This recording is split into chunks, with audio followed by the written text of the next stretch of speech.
Hey guys, tonight we're diving deep into the dusty annals of time, way back to ancient Mesopotamia, to unravel a topic so thrilling, so utterly riveting, that it might just lull you into the deepest, most profound sleep you've ever experienced. Imagine yourself right there, under the scorching Babylonian sun, the scent of parched earth and distant date palms in the air. You hear the lowing of cattle, the chatter of merchants in the bustling marketplace, and perhaps the faint scratching of a stylus on clay. Yes, that's right, we're talking about taxes. Specifically, how the ancient Babylonians, thousands of years ago, managed to keep track of their wealth and obligations using nothing but damp clay and a pointy stick. You probably won't survive this journey without at least a good, solid nap. So, before you get comfortable, take a moment to like the video and subscribe, but only if you genuinely enjoy what I do here. And if you're feeling up to it, drop your location and local time in the comments. It's always fun to see where you're all drifting off from. Now, dim the lights, maybe turn on a fan for that soft background hum, and let's ease into tonight's journey together. Our story begins not with grand battles or magnificent kings, but with a far more humble, yet equally revolutionary invention, writing. Picture this. It's around 3400 BCE, and you're living in Sumer, the southern part of Mesopotamia, a land nestled between the Tigris and Euphrates rivers. Life is complex, or at least it's getting there. You've got surpluses of grain, herds of sheep, and a growing population. People are specializing, some are farmers, some are potters, some are weavers. This is great for efficiency, but it creates a problem. How do you keep track of who owes what to whom?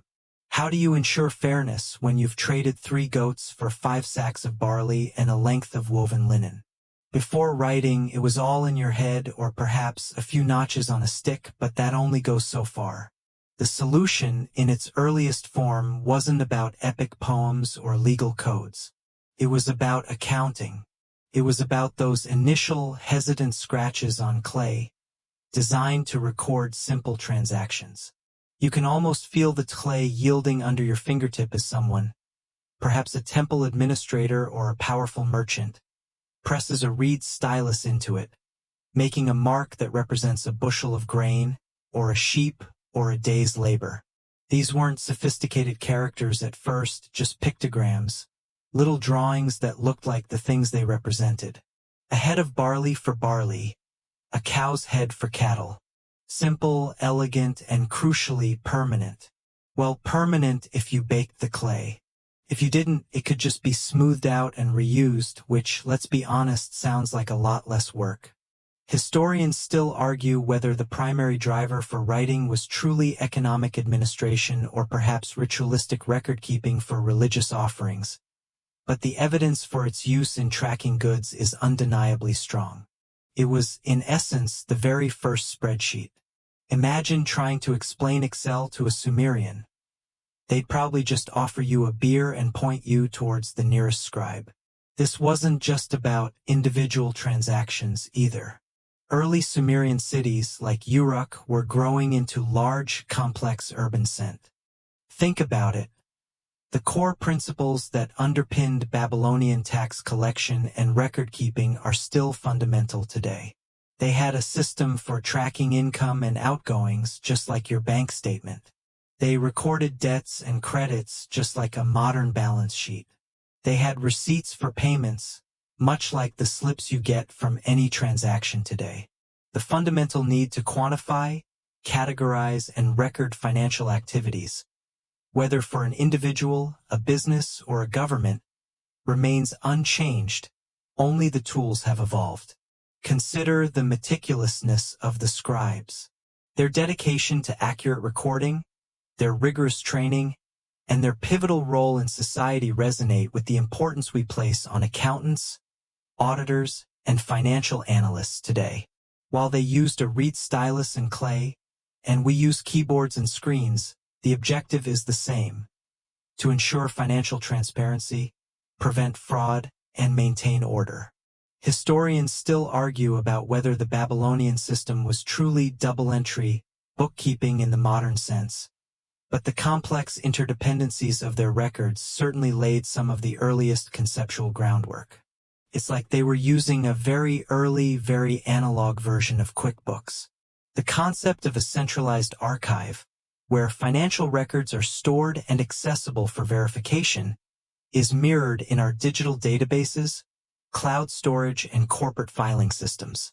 Just as a Babylonian administrator would consult a tablet to resolve a dispute, a modern auditor will delve into digital records. The very idea of an audit trail, the ability to trace a transaction back to its origin, is something the Babylonians implicitly understood through their clay envelope contracts and meticulous ledgers. They just didn't call it that. Even the purpose of taxation, at its heart, remains similar. Then, as now, taxes funded public works, supported the military, sustained the administrative apparatus, and provided a safety net in the form of rations for certain segments of the population. The debates about what constitutes a fair tax burden, how best to collect it, and what it should be spent on, are discussions as old as civilization itself. The specific forms of tax, be it on agricultural produce, property, or trade, also find their counterparts in modern income tax, property tax, and sales tax.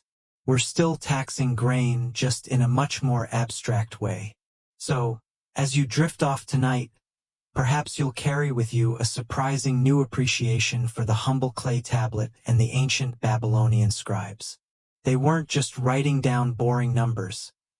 They were laying the groundwork for virtually every financial system we use today. Their legacy isn't just in the ruins of ziggurats, but in the very structure of our economic world, proving that even the most seemingly mundane aspects of history can hold profound and enduring lessons. It's a reminder that beneath the surface of our high-tech financial world, there's a deep, muddy, and surprisingly resilient foundation built by the masters of mud thousands of years ago. Now, as the echoes of ancient markets and busy scribal schools fade, let your mind settle. Feel the comforting quiet of the night drawing in around you, just as the Babylonian world quieted after the sun dipped below the Euphrates. The meticulous accounting of grains and silver, of debts and offerings, has served its purpose for tonight. No need to worry about the interest on your ancient barley loan, or if your ziggurat tax receipt is in order. Your obligations for this journey are complete. Allow the stillness to deepen, and the soft hum of the night to guide you. Drift now into a peaceful, dreamless sleep, knowing that even the most mundane parts of history can be surprisingly calming. While direct inheritance taxes, as we understand them, a percentage of the inherited value paid to the state, might not have been as explicit or widespread as income or land taxes, the transfer of substantial property often involved fees or official recognition that could resemble a tax. For instance, the registration of newly inherited land might incur a charge, or certain types of inherited wealth might be subject to a royal or temple due. These subtle forms of taxation on wealth transfer ensured that even as family fortunes changed hands, the state or religious institutions continued to benefit from the flow of resources. It was a clever way to keep the royal coffers topped up, even from beyond the grave. Furthermore, the continuous tracking of family wealth over generations was vital for understanding who owned what, which in turn influenced who owed what in taxes. Genealogical records, often found inscribed on tablets, helped trace property rights and obligations through familial lines. If a piece of land had been granted to an ancestor by the king centuries ago, that record, if it survived, was crucial for determining current ownership and associated duties. These inheritance and family property tablets provide invaluable insights into the social structure, family dynamics, and economic stratification of ancient Babylonian society. They reveal the intricate legal frameworks that governed personal wealth and ensured continuity across generations. It shows that even in the deeply personal sphere of family, the ever-present hand of bureaucracy, armed with its clay tablets, played a significant role, ensuring that every asset was accounted for, and every potential tax opportunity was well accounted for too. Having explored the specific mechanics of Babylonian taxation, from grain to silver, from temples to property, it's worth pausing to reflect on the broader lessons gleaned from this meticulously preserved past. This brings us to lessons from lost civilizations. Imagine the sheer volume of information that has survived, etched into clay, offering an unprecedented window into a society that flourished thousands of years ago. What can these boring, dusty tax records truly teach us beyond the mere mechanics of ancient accounting? Firstly, they reveal an astonishing degree of administrative sophistication. We often imagine ancient societies as primitive or chaotic. Yet, the Babylonian tax system, with its scribes, archives, receipts, and legal codes, demonstrates a level of bureaucratic organization that rivals, and in some ways even prefigures, many modern systems. They understood the fundamental need for record-keeping, accountability, and systematic collection to manage a complex economy and support a large urban population. It's a reminder that good governance, even in its most basic form, relies on diligent documentation. Imagine trying to run a city the size of Babylon without knowing who owned what or who owed what. Pure anarchy. Secondly, these records underscore the centrality of taxation to state power. Whether it was for funding armies, building ziggurats, or maintaining irrigation systems, the ability of the ruling elite, be it king or temple, to extract and redistribute resources was paramount. Taxation wasn't just a financial mechanism. It was a tool for consolidating power, demonstrating authority, and organizing collective efforts on a massive scale. It shows us that the relationship between citizen and state, defined by obligation and provision, is a truly ancient one. Historians still argue about the precise level of tax burden on the average Babylonian citizen, and whether it was considered oppressive or a necessary contribution to societal well-being. It probably depended on how good your harvest was that year. Thirdly, the survival of these financial records allows us to reconstruct the economic realities of daily life. We learn about prices, wages, interest rates, land values, and the movement of goods. We see the ebb and flow of trade, the impact of good and bad harvests, and the financial struggles and successes of individuals and families. These aren't just dry numbers. They paint a vivid picture of ancient people trying to make a living, manage their debts, and provide for their families. You can almost hear the haggling in the marketplace, the clatter of scales as silver is weighed, and the weary sighs of a farmer paying his dues after a long harvest. It puts a human face on what might otherwise seem like abstract historical data. Finally, these ancient tax records offer insights into social structure and justice. We see evidence of different social classes, their varying obligations, and the legal protections afforded to them. The presence of detailed legal codes, including penalties for fraud and mechanisms for dispute resolution, indicates a society that valued order and sought to establish a degree of fairness, even if it wasn't perfectly egalitarian. The very fact that disputes over taxes and debts were formally recorded and resolved speaks volumes about their legal system.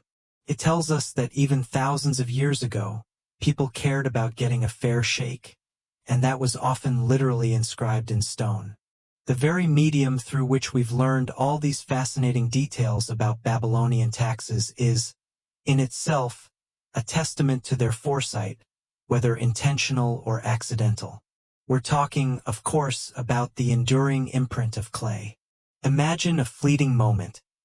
A scribe presses a stylus into a damp lump of mud, recording a grain payment or a debt of silver. That action, seemingly insignificant at the time, creates a record that can literally outlast empires and millennia. Unlike more fragile writing materials like papyrus, which often disintegrate in damp climates, or parchment, which can be eaten by insects or simply degrade over centuries, clay, once dried or baked, becomes incredibly robust. The very soil of Mesopotamia, watered by the Tigris and Euphrates, provided an abundant and readily available supply of this perfect recording medium. It was cheap, easy to work with when wet, and virtually indestructible when properly preserved. It's like they accidentally invented the ultimate hard drive, but made of earth. This inherent durability is precisely why hundreds of thousands, if not millions, of cuneiform tablets have been unearthed by archaeologists over the past 2 centuries. They've been found in the ruins of ancient cities, buried under layers of collapsed buildings, preserved by the very destruction that ended their civilizations. Fires, which would incinerate a library of papyrus scrolls, often had the opposite effect on clay tablets. They inadvertently baked them, turning them into durable ceramic, preserving their contents for eternity. It's a rather ironic twist of fate. The very act of destruction often led to the ultimate preservation of knowledge. Historians still argue whether the Babylonians fully appreciated the long-term archival potential of baked clay, or if it was simply a happy accident that allowed their financial records to become timeless historical documents. Think about the sheer amount of information we have because of this. We don't just have grand royal inscriptions or epic poems. We have the mundane, the everyday, the tax receipts and loan agreements that reveal the true fabric of their society. We have records of individual lives, their struggles, their triumphs, and, of course, their financial dealings. Each tablet is a small window, offering a glimpse into a specific transaction, a particular household, or a moment in the economic life of ancient Babylon. It's like finding every single credit card statement and utility bill from an entire civilization, but in a language you have to spend years learning to decipher. The enduring imprint of clay means that we, living thousands of years later, can directly access the administrative heart of an ancient empire. We can see how they managed their agricultural output, how they financed their armies, and how they kept their citizens accountable. It allows us to piece together their legal systems, their social structures, and their economic theories, all from what essentially started as blobs of mud. It's a remarkable legacy, proving that sometimes the simplest materials can be the most enduring, allowing the faint scratching of a stylus on clay to whisper secrets across the vast stretches of time. So, we've journeyed through the dust and heat of ancient Mesopotamia, exploring the ingenious ways Babylonians managed their finances, from the very first scratches on clay to the grand systems that fueled their empire.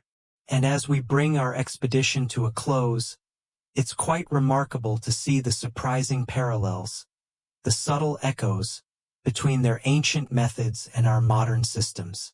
This is the realm of echoes in modern accounting. All these meticulously collected taxes, whether in grain, silver, or labor, didn't just vanish into thin air. They formed the lifeblood of the empire, flowing directly into the royal revenue, king's coffers. Imagine the vast treasury of the Babylonian king, not filled with glittering gold coins as in fairy tales, but with something far more practical. Massive stores of barley, vast herds of livestock, bales of wool, precious metals, and exotic goods brought in from distant lands. This wasn't just pocket money for the monarch. It was the engine that powered the entire state. The king, as the supreme ruler, was at the apex of the tax collection system. While temples and powerful families might manage their own estates and collect their own dues, a significant portion of all economic activity ultimately flowed towards the palace. This royal revenue was absolutely crucial for maintaining the vast machinery of the Babylonian state. What did it fund, you ask? Well, practically everything. Firstly, it funded the military, A powerful army was essential for defending the empire, expanding its borders, and suppressing internal rebellions. Soldiers needed to be paid, often in rations, as we discussed, equipped and fed. Chariots needed to be maintained, weapons forged, and fortifications built. All of this required immense resources, which came directly from the taxes collected across the land. Imagine trying to explain to a Babylonian general that you needed to file for an extension on their cavalry's barley rations. Probably wouldn't end well for you. Secondly, the royal revenue funded massive public works projects. We're talking about the iconic ziggurats that pierced the sky, the elaborate irrigation canals that transformed barren land into fertile fields, the grand palaces that symbolized royal power, and the extensive city walls that provided defense. These projects required colossal amounts of labor, materials, and planning, all financed by the state's coffers. Building a towering ziggurat wasn't cheap. It was a multi-generational endeavor that consumed vast quantities of materials and manpower, all meticulously recorded and paid for by tax revenue. Thirdly, it supported the vast administrative bureaucracy. The scribes, the officials, the judges, the governors, and countless other state employees all needed to be maintained. Their rations, their official residences, and their supplies were all provided for by the king's treasury. Without this administrative backbone, the empire would simply cease to function. It was, in essence, the ancient world civil service, funded by taxpayer contributions. Historians still argue about the exact proportion of royal revenue derived from direct taxation versus tribute from conquered territories or income from royal estates. It was likely a blend, demonstrating a sophisticated approach to state finance. Finally, the royal coffers were also used for diplomacy and royal patronage. The king might send lavish gifts to allied rulers, or sponsor grand religious festivals, or even provide relief to communities struck by famine. These acts of generosity and strategic investment further solidified his power and legitimacy.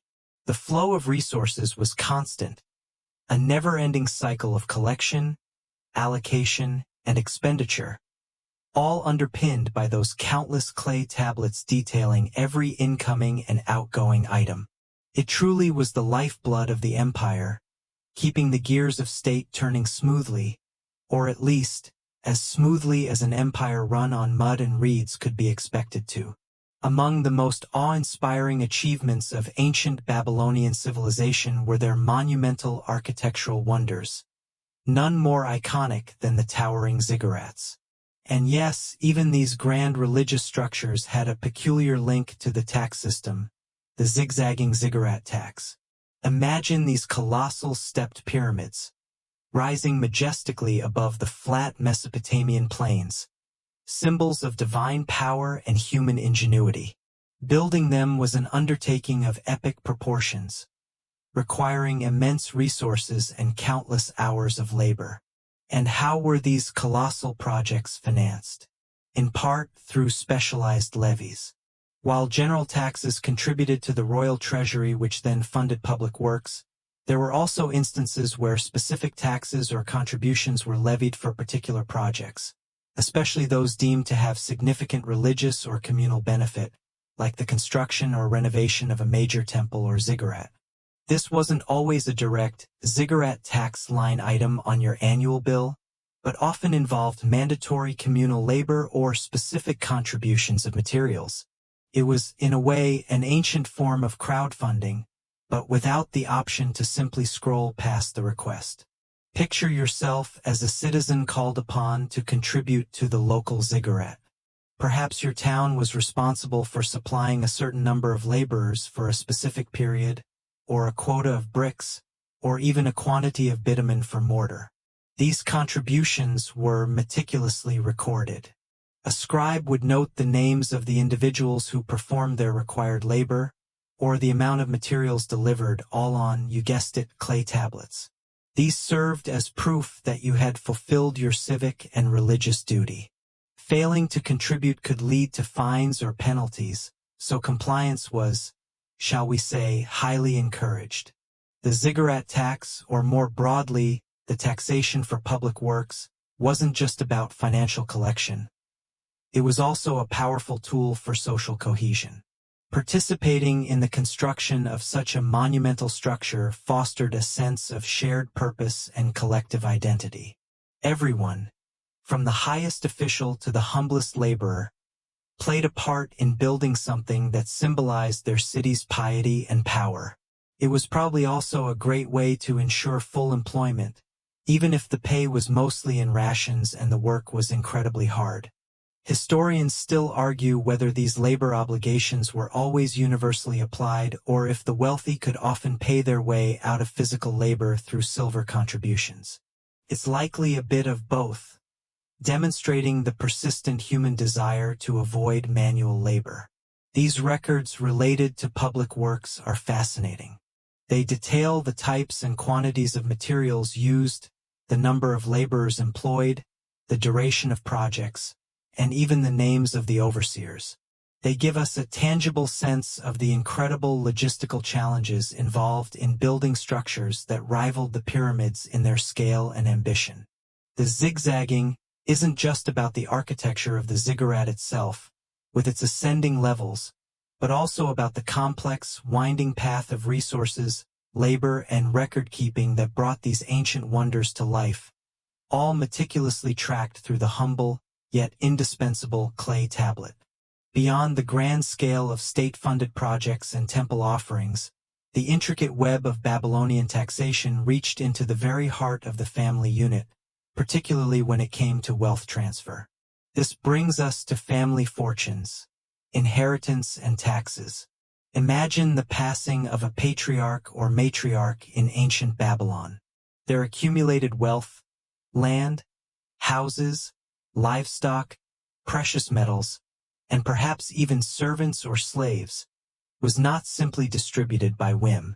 It was often a matter of strict legal and customary rules, meticulously recorded, and sometimes subject to specific levies. Inheritance laws were a significant part of Babylonian legal codes, including Hammurabi's Code.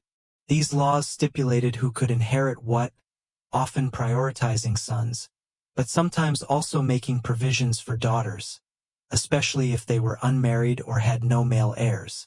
The division of family property upon the death of the head of the household was a serious affair, as it directly impacted the economic stability of the surviving family members.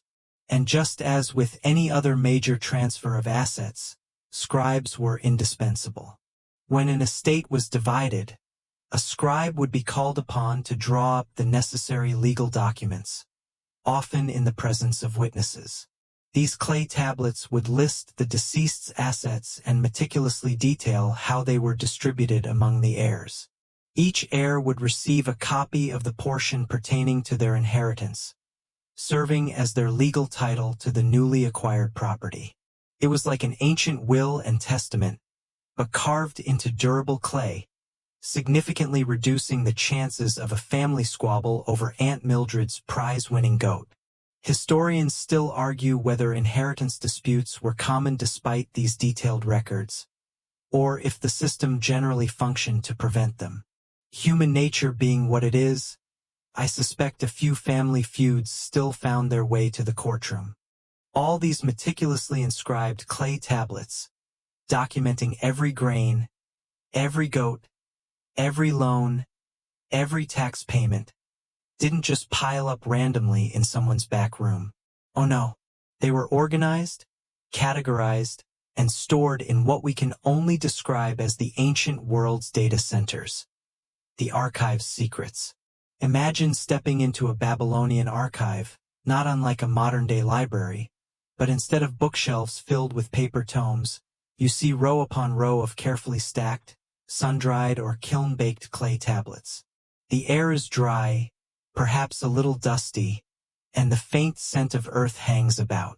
These archives were typically housed within temples or palaces, secure and accessible to the scribes and administrators who relied on them.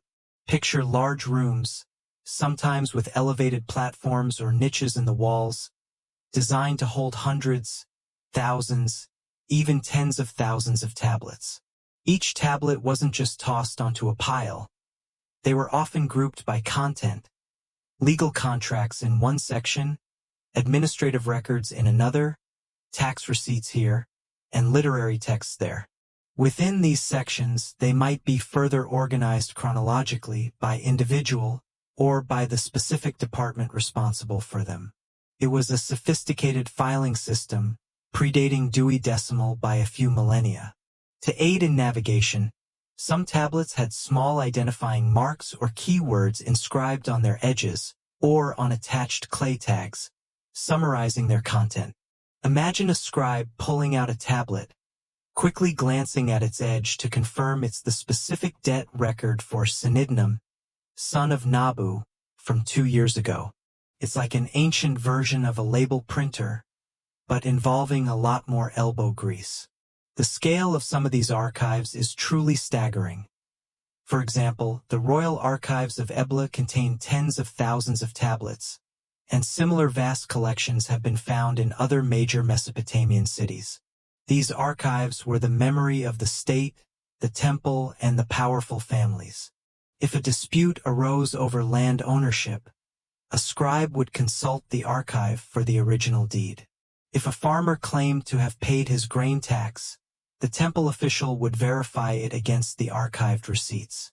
They were the ultimate source of truth, providing an undeniable record of agreements, obligations, and history.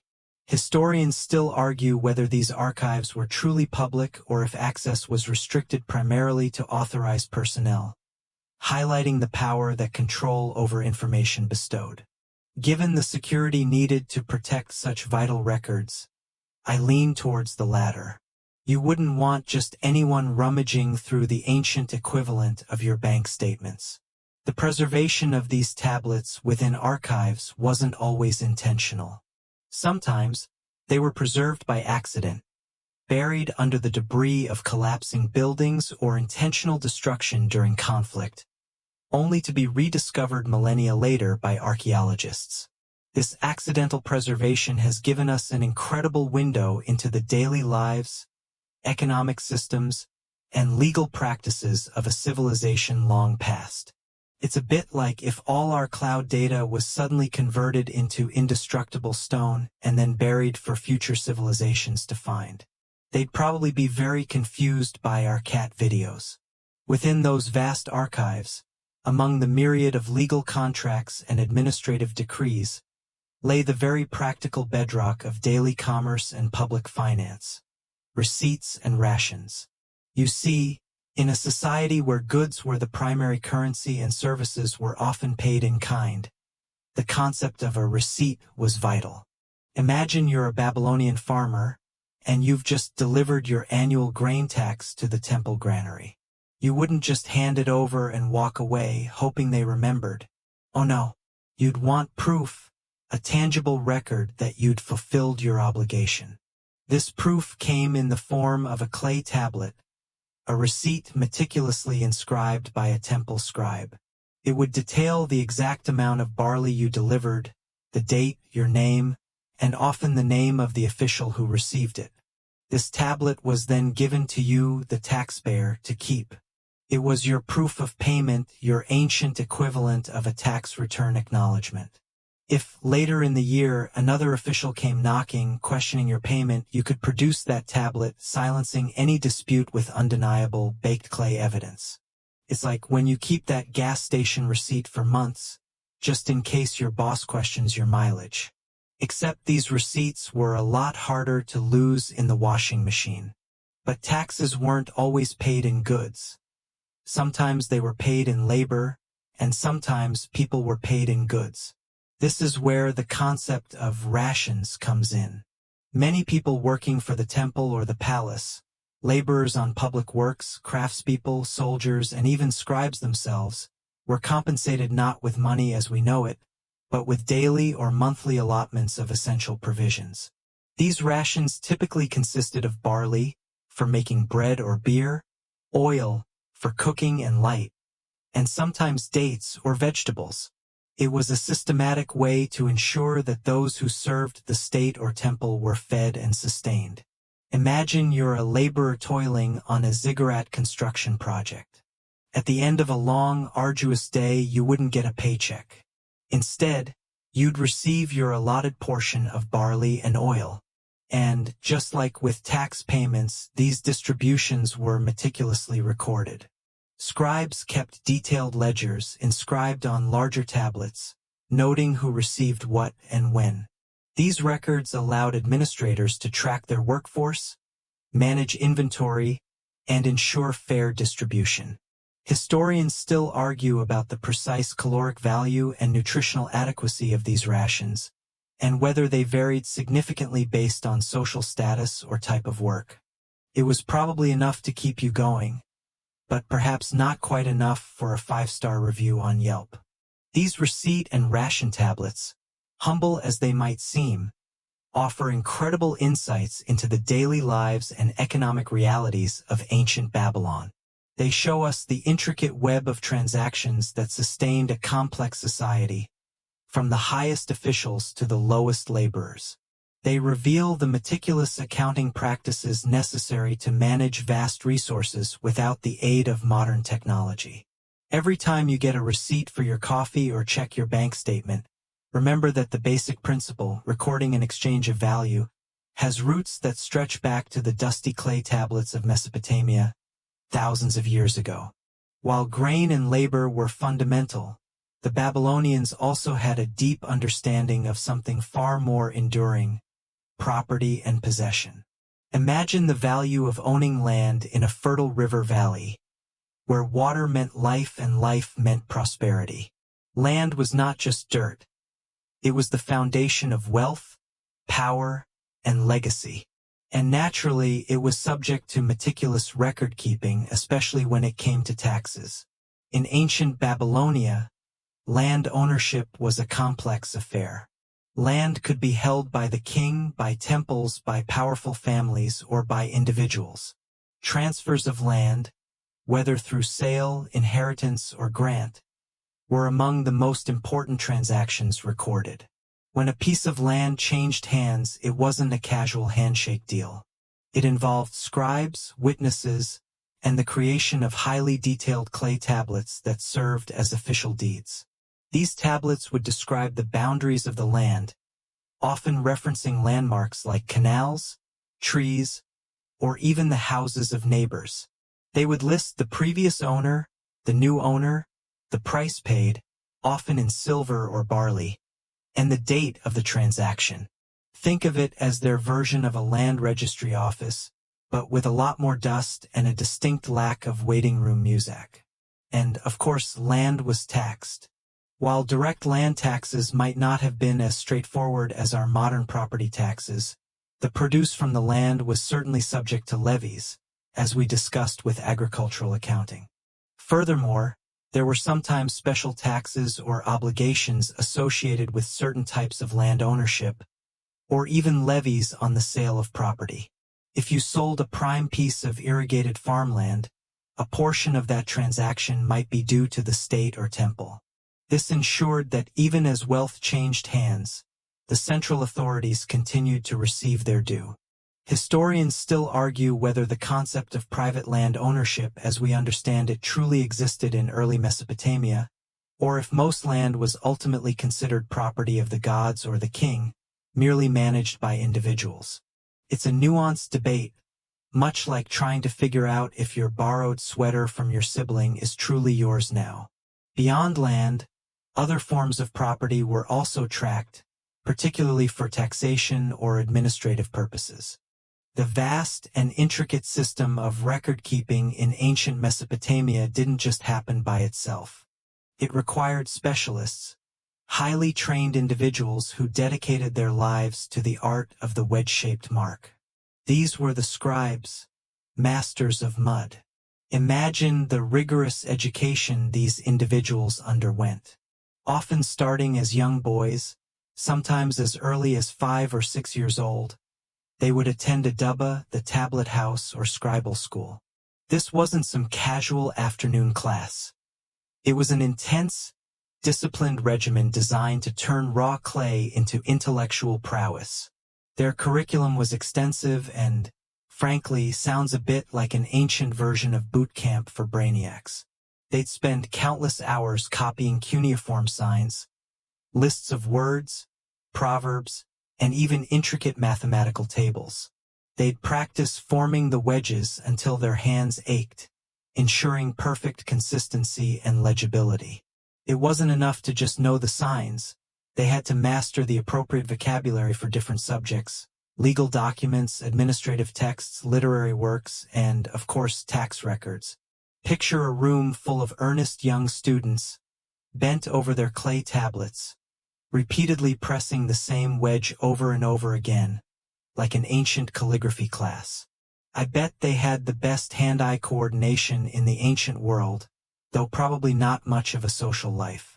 The scribal profession was highly respected and offered a significant pathway to social mobility. A successful scribe could rise to become a high-ranking official in the temple, the palace, or the administration. They were the keepers of knowledge, the memory of the state, and the guarantors of fairness in transactions. When a contract was drawn up, a scribe was essential. When taxes were collected, a scribe was present. When a legal dispute arose, the scribal records were consulted. They were the human databases, the walking, talking archives of ancient Mesopotamia. Historians still argue whether scribal education was truly accessible to all social classes, or if it primarily served the elite, preserving knowledge within a closed caste. Given the sheer effort involved, it probably wasn't a casual hobby. Beyond simply writing, scribes were also adept at arithmetic and basic mathematics, crucial for managing the complex accounts of grain, silver, and other commodities. They had to be meticulous, precise, and utterly reliable. Imagine the chaos if a scribe accidentally added an extra zero to a tax assessment. There would be riots, probably. So accuracy was paramount. They worked under strict supervision, and their training included not just copying, but also drafting original documents, demonstrating their understanding of legal and administrative protocols. They even had specific phrases to indicate that a document had been read, approved, and sealed, like a primitive terms and conditions apply disclaimer. The tools of their trade were simple but effective: a lump of fine clay, a reed stylus, and sometimes a small container of water to keep the clay pliable. But from these humble materials, scribes crafted the records that underpinned an entire civilization. They were the silent backbone of the Babylonian economy, ensuring that every transaction, every debt, every tax payment was not just remembered, but physically documented. They were the original data entry specialists, and unlike us, they couldn't just hit Ctrl+Z if they messed up. That's commitment. At the heart of the scribe's craft, and indeed, at the very core of Babylonian administration, lay a remarkably simple yet profoundly effective medium: the humble clay tablet. Forget parchment, papyrus, or paper. The Babylonians were masters of mud. Imagine it for a moment. You're standing in a bustling market, perhaps haggling over the price of some dates or a particularly stubborn goat. A deal is struck, and a small, skilled hand reaches for a prepared lump of clay. This isn't just any dirt.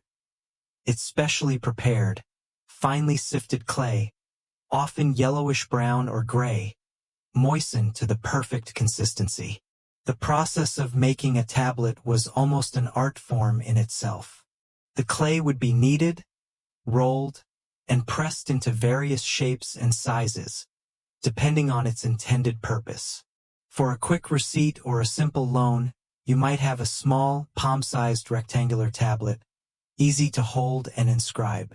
For more extensive records like property deeds or large tax registers, they could be significantly larger, sometimes resembling thick, flat pillows requiring two hands to manage.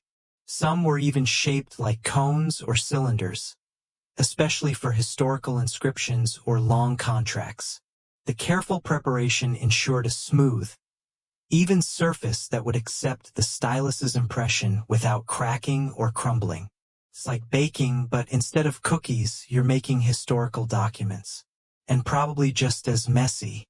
Once the clay was shaped, the scribe would begin the arduous work of inscription. Using a reed stylus, often cut from the reeds that grew abundantly along the riverbanks, they would press the wedge-shaped cuneiform signs into the soft, pliable surface. The beauty of wet clay, as we mentioned, was its malleability. Mistakes could be smoothed over with a thumb or the flat end of the stylus, erased as easily as a pencil mark on paper, allowing for corrections before the final version was set. This iterative process was crucial for complex legal or financial documents where precision was paramount. You wouldn't want a rogue wedge to accidentally double your tax bill. Now would you? After the inscription was complete, the tablets were usually left to dry in the sun. This process hardened the clay, making the writing permanent and durable. For records that needed to last for centuries, such as monumental inscriptions, royal decrees, or vital temple archives, the tablets would be baked in kilns, transforming them into ceramic artifacts. Virtually indestructible, capable of surviving fires, floods, and the inevitable passage of millennia. This is why we have hundreds of thousands of them today, scattered across museums worldwide, offering an unparalleled glimpse into ancient life. Historians still argue whether the widespread use of baked tablets for daily transactions was more common than previously thought, given the sheer volume of unbaked, fragmentary tablets found. Perhaps most were simply recycled. Think about the sheer practicality of this system. It was cheap, abundant, and effective. Clay was everywhere in Mesopotamia, a gift of the Twin Rivers. Unlike fragile papyrus or expensive parchment, it was readily available and required minimal processing. It was, in essence, the ancient world's most eco-friendly and robust data storage solution. No batteries required, no software updates, just good old dirt and a pointy stick. It might not have been as sleek as your smartphone, but it had a much better battery life. The ingenious system of cuneiform on clay tablets wasn't just for local transactions or temple offerings. Its robustness became absolutely essential as Babylonian society expanded its horizons, engaging in sophisticated economic engines. Trade routes. Imagine the scale of their commercial ambition. Mesopotamia was strategically located, a crossroads between the resource-rich lands to the east, like Elam, modern-day Iran, providing copper and precious stones, and the timber and silver-rich regions to the west, like Syria and Anatolia. And of course, the Persian Gulf offered access to distant lands for exotic goods. This wasn't just casual bartering. It was organized, long-distance trade, often spanning hundreds, even thousands of miles. Picture a caravan setting out from Ur, loaded with sacks of grain, bales of wool, and maybe some finely crafted pottery. Their destination might be the tin mines of Anatolia, a vital metal for bronze production, which Mesopotamia lacked.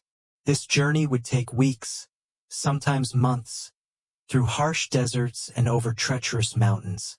The merchants, often agents of large trading houses or even the temple, couldn't just rely on memory or verbal agreements.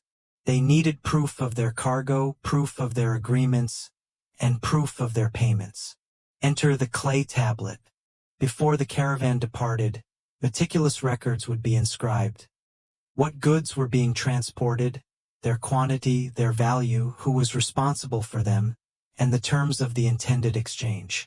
These tablets served as ancient manifests, bills of lading, and even letters of credit. When the merchants arrived at their destination, these tablets would be presented, confirming the details of the trade. If a deal was struck, new tablets would be created, documenting the incoming goods and any financial obligations incurred. It was an international accounting system, remarkably efficient for its time. From those humble pictograms, a more sophisticated system began to evolve, one that would truly define ancient Mesopotamian record-keeping: cuneiform. Imagine the Sumerians always innovating, realizing that drawing a tiny ox head every time they wanted to record an ox was, well, time-consuming, and frankly a bit messy. So they started to simplify. Instead of drawing a picture, they began to use a reed stylus with a triangular tip, pressing it into the soft clay to make wedge-shaped marks. The Latin word for wedge is cuneus, and voila, you have cuneiform. It's like going from a detailed sketch to shorthand, but in mud. This wasn't just about speed, it was about abstraction. Those wedges could represent not just objects, but sounds, syllables, and even abstract concepts. It was a giant leap for mankind, or at least for tax collectors. This shift from pictograms to a more abstract, phonetic system was nothing short of revolutionary. Suddenly, you weren't limited to drawing what you saw. You could write what you heard. This meant a massive expansion in what could be recorded. Laws, letters, literature, and, of course, every single grain of barley that passed through the temple storehouses. The training to become a scribe, the master of this intricate system, was rigorous, often starting in childhood. Think about it. You spend years learning to press these precise wedge shapes into clay, memorizing hundreds, sometimes thousands, of signs, each with multiple meanings depending on context. It was probably less fun than learning to ride a bike, and certainly more prone to hand cramps. The process itself was tactile and immediate. You'd take a lump of fine, wet clay, knead it until it was just the right consistency, then flatten it into a tablet. Anything from a small, palm-sized envelope to a large, pillow-sized slab. Then, with your reed stylus, you'd carefully press the wedges. The beauty of clay, of course, is that mistakes could be smoothed away and corrected.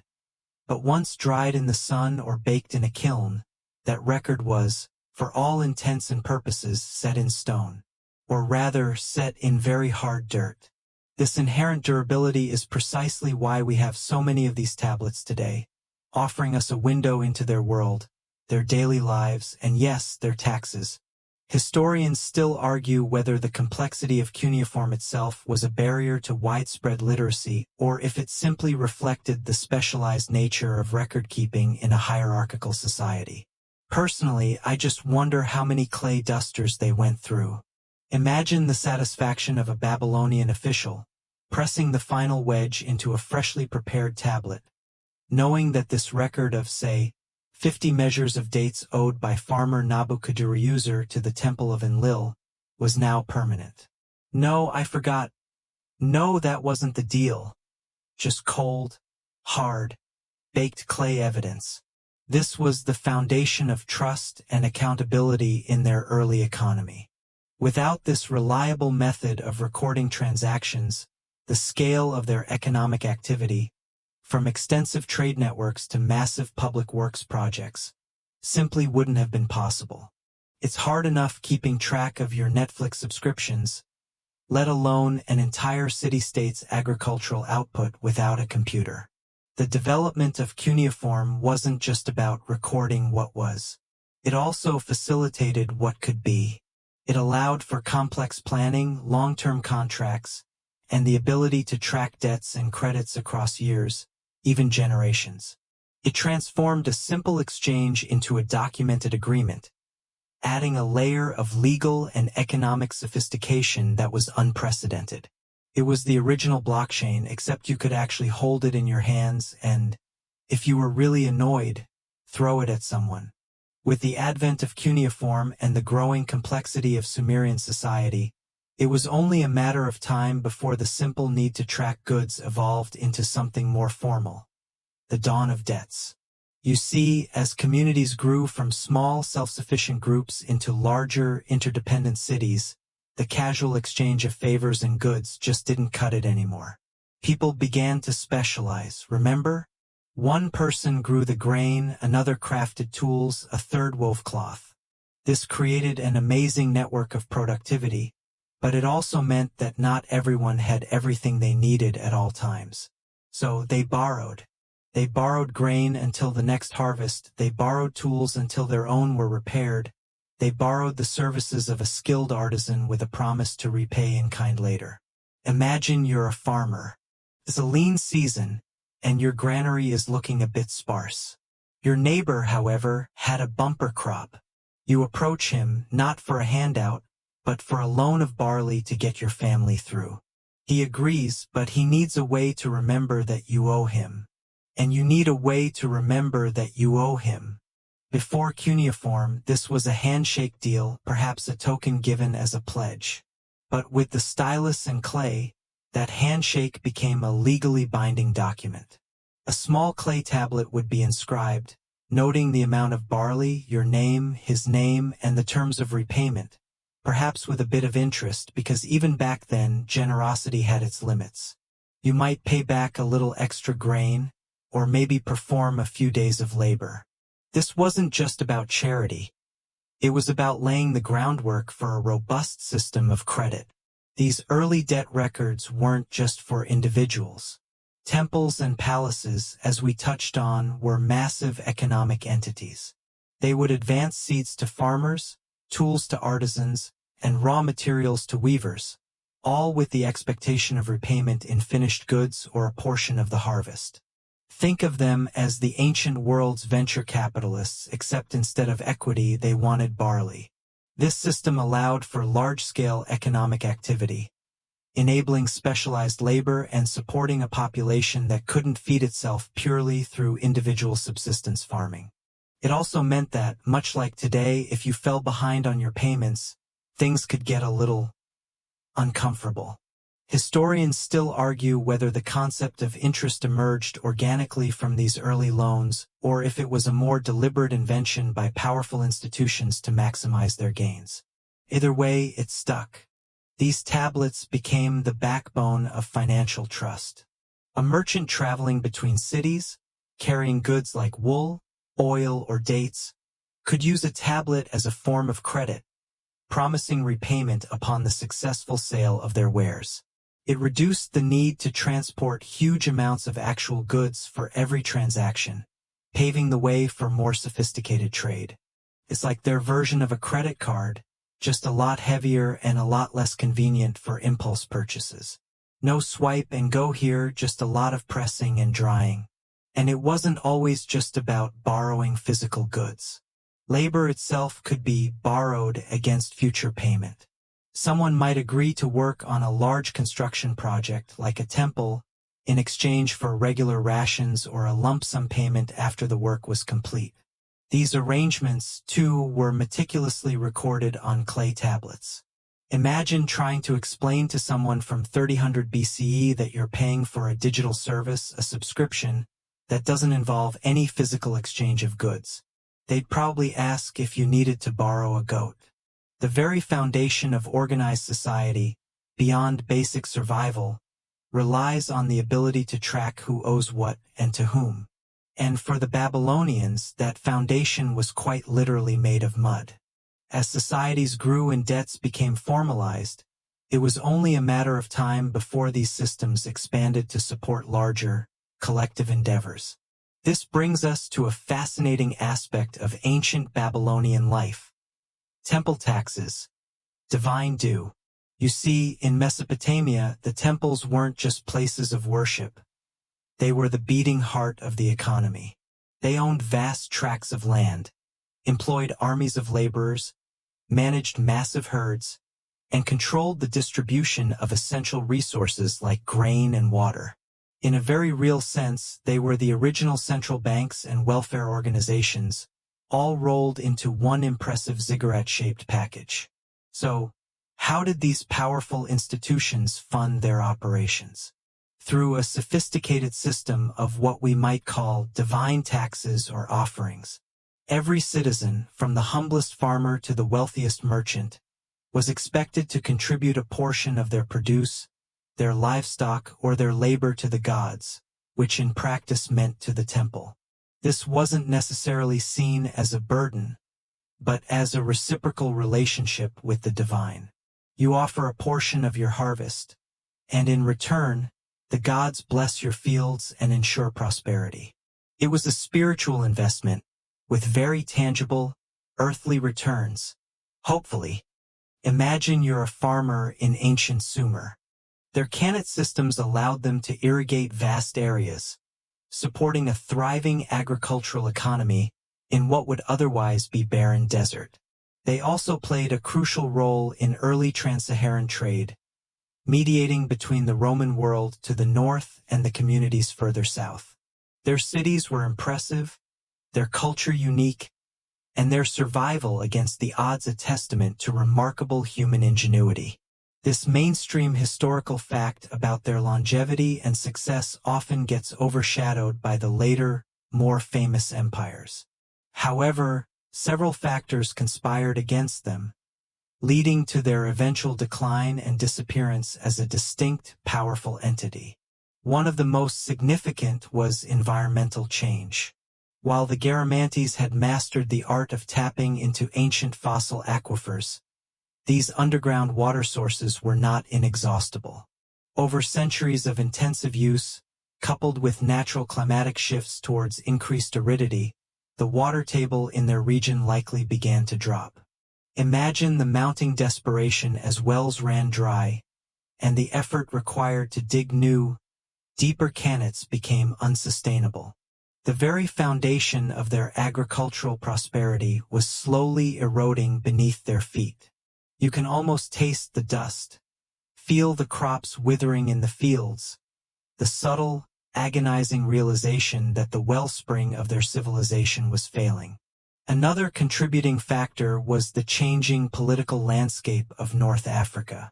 The decline of the Roman Empire and the subsequent rise of new powers, including various Berber and Arab dynasties, altered the nature of trade and political relationships. While the Garamantes had a complex relationship with Rome, sometimes trading partners, sometimes adversaries, the stability and demand for desert goods from a unified Roman entity eventually waned. The focus of Mediterranean powers shifted, and new coastal routes became increasingly important, potentially reducing the volume of goods moving through the Garamantes territory. This meant less revenue, less incentive to maintain their vast infrastructure, and a weakening of their economic power. One quirky tidbit about their decline is that some scholars speculate that the very success of their Kanat system might have inadvertently contributed to their downfall. By supporting a larger population than the natural surface environment could sustain, they might have pushed the hydrological system beyond its long-term capacity, creating a delayed, self-inflicted environmental crisis. It's like draining a hidden piggy bank for generations, only to find it empty when you need it most. Historians still argue about the precise combination and weighting of these factors, environmental, economic, and political, in precipitating the Garamantes' decline, and how sudden or gradual the process truly was. Ultimately, by the 7th and 8th centuries CE, the Garamantes as a distinct kingdom had largely faded. Their cities were gradually abandoned, their ingenious Kanat systems fell into disrepair, and the desert began to reclaim its own. While their descendants likely remained in the region, adapting to new nomadic lifestyles or integrating into new power structures, the organized, urbanized civilization that had defied the Sahara for over a millennium ceased to exist. Their story is a powerful reminder that even the most resilient civilizations are ultimately subject to the forces of nature and the shifting tides of human history, leaving behind ghost roads and forgotten ingenuity buried beneath the sand. As the sun began to set on the Ghana Empire and the last trickles of water ceased to flow for the Garamantes, a new star was rapidly rising in the firmament of West African power, the Mali Empire. Emerging from the ashes of Ghana's decline, Mali would not only re-establish control over the lucrative trans-Saharan trade routes but would expand its influence across an even vaster territory, reaching its zenith in the 13th and 14th centuries. You can almost feel the shift in the balance of power, the emergence of a new, formidable force that would redefine the political and cultural landscape of the Sahel. The Mali Empire's origins are rooted in the Mandinka people, located in the upper Niger River Valley, a region rich in gold and strategic for trade. While local chieftains had long existed, it was the legendary figure of Sundiata Keita who is credited with laying the foundations of the empire. According to oral traditions, particularly the Epic of Sundiata, he unified various Mandinka chiefdoms in the 13th century, establishing the initial framework for what would become a vast and enduring empire. This mainstream historical fact about Sundiata is central to Mali's foundation, though many details are colored by epic storytelling. Mali's success was not just about military prowess, though it certainly had a powerful army. Crucially, it inherited and refined the economic model that had enriched Ghana: control over the flow of gold. The empire expanded to encompass vast gold fields, particularly those of Bambuk, Boer, and later, Galam. Unlike Ghana, which taxed gold at its entry and exit points, Mali often directly controlled the mines themselves, giving them an even greater monopoly over the production and export of the precious metal. This direct control over the source of wealth provided an unprecedented level of prosperity and power. Imagine a state whose coffers were literally overflowing with gold, directly from the earth. With this immense wealth, Mali was able to assert dominance over the key trans-Saharan trade routes. Cities like Timbuktu and Gao, which were critical nodes for caravans, came under Malian control, flourishing as centers of commerce and Islamic scholarship. The empire ensured the safety of these routes, providing protection for merchants and their goods, which in turn encouraged even more trade. You can almost feel the arteries of commerce pumping vigorously, invigorating the entire region. The empire's reach extended from the Atlantic coast in the west to deep into the Sahara in the north, and east beyond the Niger River.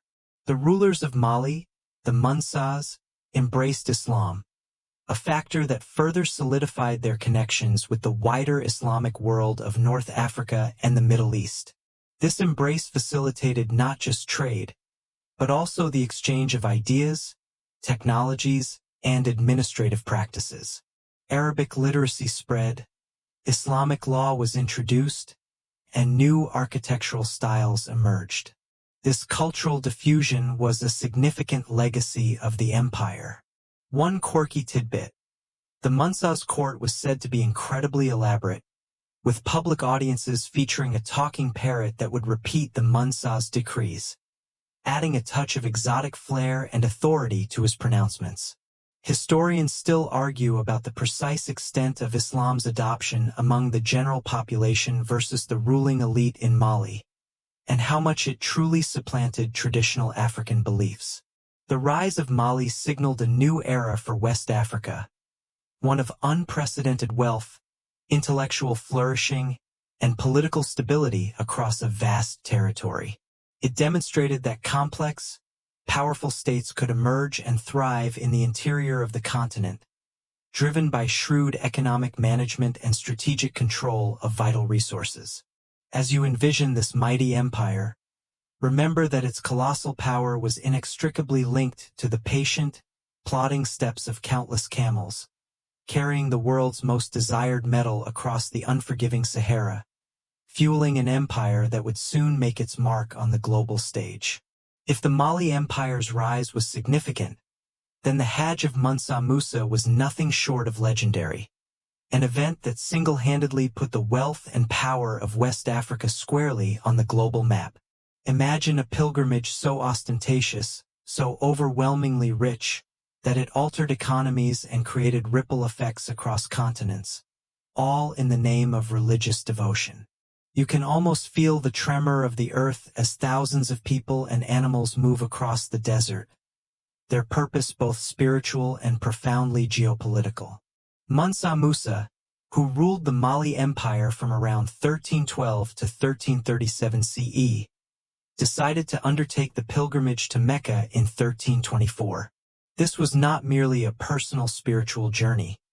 It was a grand display of imperial power and wealth, a calculated move to solidify his empire's prestige within the Islamic world. And what a display it was! Historical accounts, primarily from Arab chroniclers who witnessed the procession, describe a retinue of unprecedented scale. This mainstream historical fact is perhaps the most famous single event associated with the Mali Empire. Picture this. Mansa Musa traveled with an entourage said to number in the tens of thousands, including his principal wife, royal officials, soldiers, slaves, and an astonishing number of camels and horses.